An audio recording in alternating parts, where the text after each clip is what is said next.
اچھا شیخ، ابھی مدرک رکوع کی بڑی ہاں اچھی بات آ گئی بیچ میں، اور یہ بڑا اہم سوال ہے۔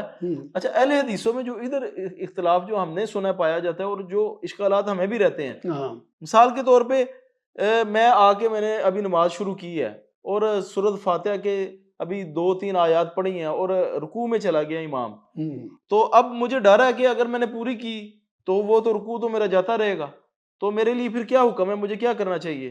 دیکھو جی، رکوع کرنے والا اہل حدیث ہے، صحیح۔ وہ دیوبندی بریلوی ایسے نہیں ہے جو منٹ سیکنڈ میں وہ کھڑے ہو جاتے ہیں۔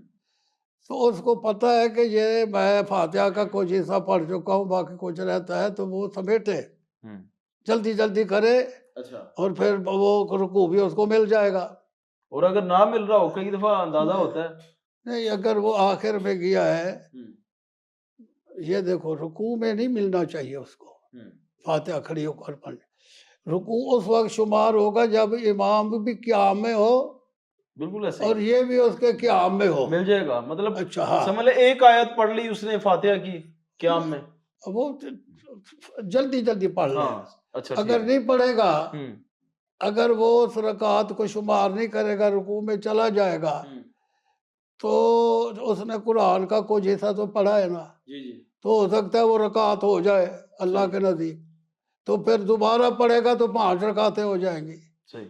اس واسطے سے بہتر ہے کہ وہ سمیٹنے کی کوشش کرے اور رکوع بھی مل جائے اور قرات کو بھی مکمل کرے، جلدی جلدی کر۔ شیخ، اس میں کچھ علماء کا موقف ہے جو مجھے ذاتی طور پہ ذرا مناسب لگا۔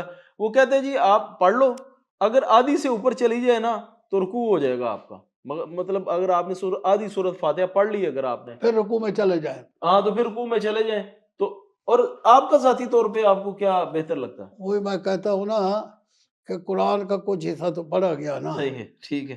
اس واسطے اگر پہنچ سکتا ہے تو پہنچنے کی کوشش کرے۔